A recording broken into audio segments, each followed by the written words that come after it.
Sabi niya 6 years na raw siyang nandito sa Canada. Ang nangyayari lang, nagre-renew lang siya ng work permit. Kasama niya raw yung asawa niya rito initially, pero yung huling nila, pag-renew ng work permit daw, hindi na na-approve yung asawa niya.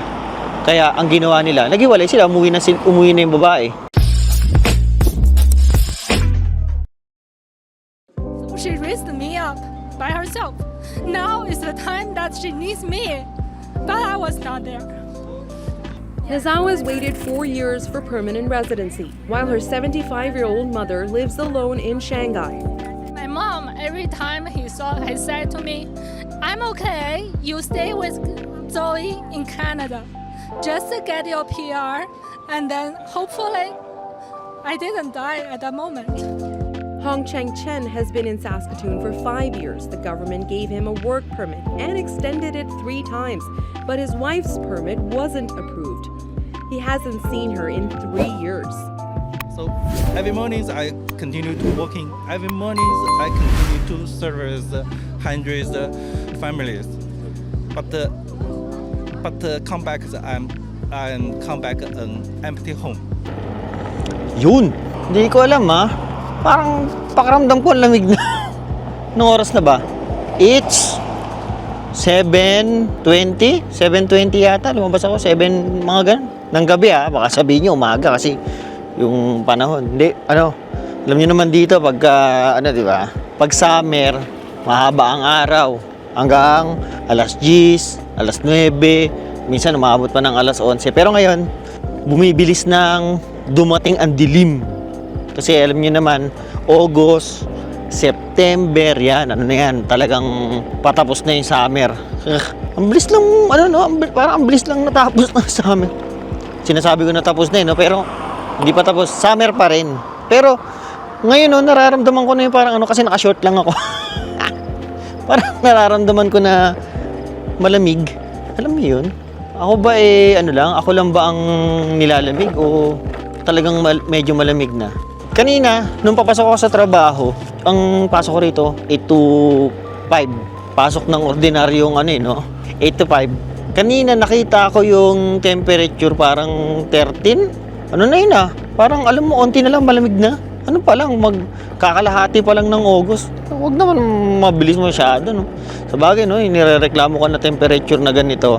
Mas malala naman yung nangyayari dyan sa Pilipinas. Grabe, Yung, di ba, bagyo, biglang lumutang lahat ng mga basura Ewan ko kung saan yung na yun, nagtitrending na video na buong tubig natabunan na ng nagpost nga ako sabi ko, hindi na gobyernong may problema dyan.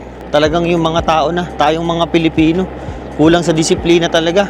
Kasi sa totoo lang dito sa ayoko magkumpara, pero dito sa Canada, mahiya kang alam mo yung pag kumain ka, kung kunyari kumakain ka sa kanto, naglalakad ka, ganyan. Or may hawak ka na mga plastic wrap ng bubble gum, ganyan. Mahiya kang yung magtapon. Kasi tingnan mo naman, malinis yung lugar. Hindi siya yung, alam mo yun, hindi tulad sa Pilipinas na kahit saan ka tumingin mayroong basura. Dito sa Canada, sa sobrang malinis siya, ikaw na lang yung mahihiya magtapon talaga. Siyempre parang mo na lang sa lugar na ang linis-linis tapos kakalatan mo. Kasi sa atin parang baliwala lang yung pagtatapon ng basura Siyempre di ba, doon tayo lumaki Alam natin na yung ganun sistema ng Pilipinas na kaya tapon. Ganun. Dito wala namang masyado yung mga basurahan na Wala, yung karamihan dito may basura ka, bulsa mo, tapon mo sa bahay. Ganun sila dito. Malinis, kaya malinis yung lugar.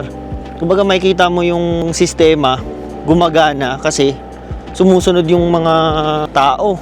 Pero sana yung mga Pilipino sa atin sa Pilipinas, kita niyo naman yung yung nangyayari ngayon. Baha, todong baha. Hindi lang yan, isang punto lang yung flood control. Pero meron din tayong partisipasyon diyan sa mga basura na, yung mga pagbabaha na yan. sa mga bahang sewage, dahil din sa basura na tinatapon natin. Sabi nga nila, ang itinapon mo na basura, babalik yan. Ewan ko kung may ganun talaga, umbento na. Na meron ganun talaga. Pero yun, hindi yun yung gusto kong pag-usapan. Ang gusto kong pag-usapan sana, kahit dito pala sa may Saskatoon, yung kalapit na province netong Manitoba, Saskatoon, sa Saskatchewan. Ano na pala, ang dami palang nagpuprotesta dun. At hindi yung mga tropa natin ng mga mekos-mekos yung mga nagpoprotesta. Iba ang lahi. Pero tinitingnan ko naman, wala namang mga Pilipino, parang mga karamihan sa kanila, mga Chinese, saka mga Iranians. Kasi sa kanila daw yung yung parang process ng pagkuha ng PR na humaba. Walang definite timeline kung kailan kayo mapi-PR. Yung in-interview nga, pinapanood ko sa inyo na simula, di ba? Parang 4 years na siya dito. Yung nanay niya raw nag-worry na sa kanya, pero mas nag-worry siya sa nanay niya na matandaan na raw Tapos nag-iisa raw sa China. Sabi raw ng nanay niya sa kanya, wag na muna siyang umuwi, hintayin niya yung PR niya. Okay lang ako, pero sana abutan niyo pa akong buhay. Ayaw kang pauwiin ng nanay mo, pero ganun yung sinasabi, no? Hindi ka ba malulungkot, di ba? Sabihan ka ng nanay mo na ganun. Kaya lang, syempre, binuot ko yung one wheel ko, tingnan yun, may nakaharang.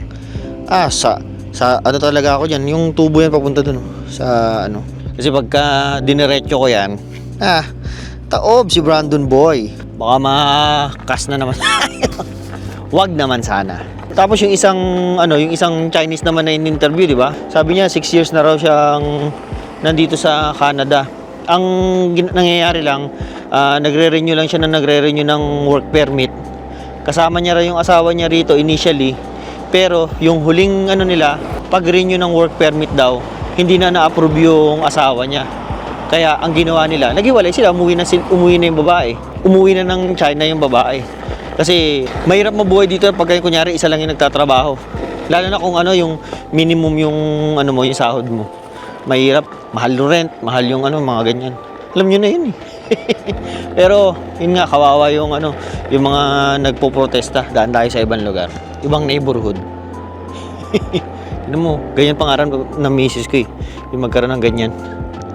Yung camper van. Kasi gusto naming mag-camping, kaya parang yung proseso ng pagpunta nyo sa campsite, kayo, mag-set up kayo, tapos pag natapos, tatanggalin nyo na naman yung, alam nyo yun, harang hassle Gusto nyo yung ganyan na lang. Pagpunta mo sa campsite, tapos relax, di ba?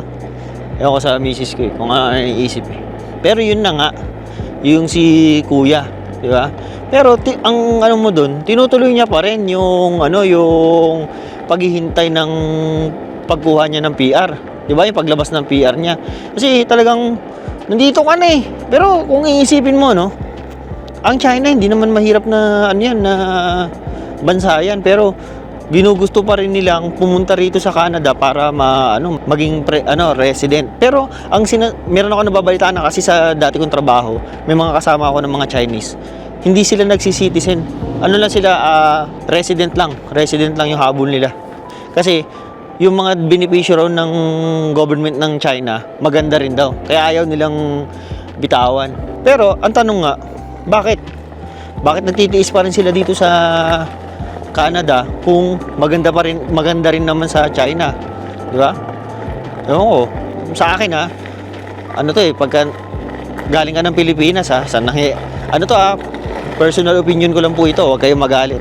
Sa mga nangyayari kasi sa Pilipinas, parang magandang upgrade na sa pamumuhay pag pumunta ka dito sa Canada.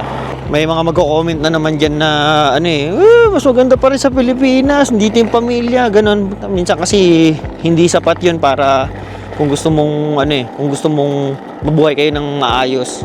Alam mo yun, yung future ng mga anak mo, yun yung pinakahabol Kaya siguro yun din yung iniisip ng mga Chinese Kaya pinipilit pa rin nila na rito, maging resident.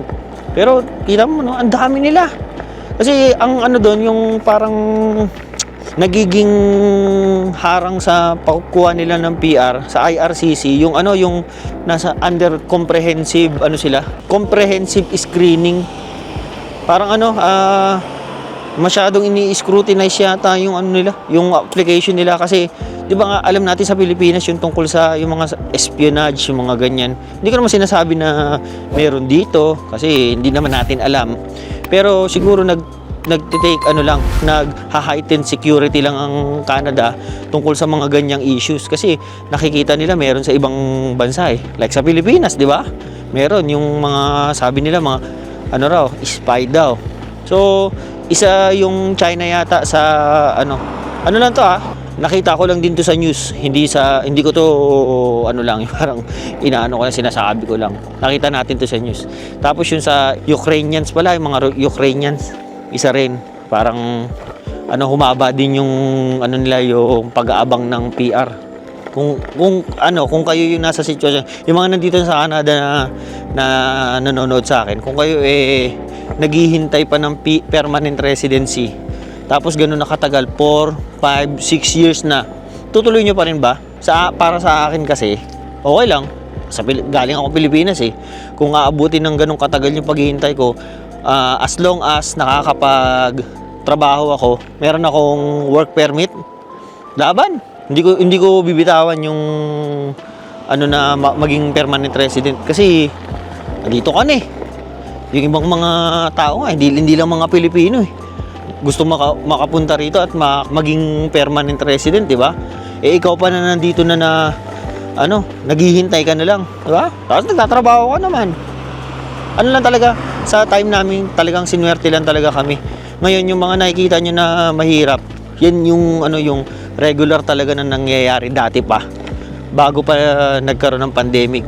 Laging yun yung yung pinaka yung pandemic kasi doon nag-iba yung total yung sistema ng Canada eh. Kaya lang, yung mga nandito sa Canada, laban lang. Basta meron kayong legal papers to stay in Canada, laban lang. Walang uuwi, walang susuko. Pero yun lang, nilalamig na talaga ako eh. Baka iikot na rin ako at babalik, doon ako dadaan sa iba. Para naman iba yung way ko. No? Sige na, like, share, subscribe, mga alam nyo yun. Yun na, paalam.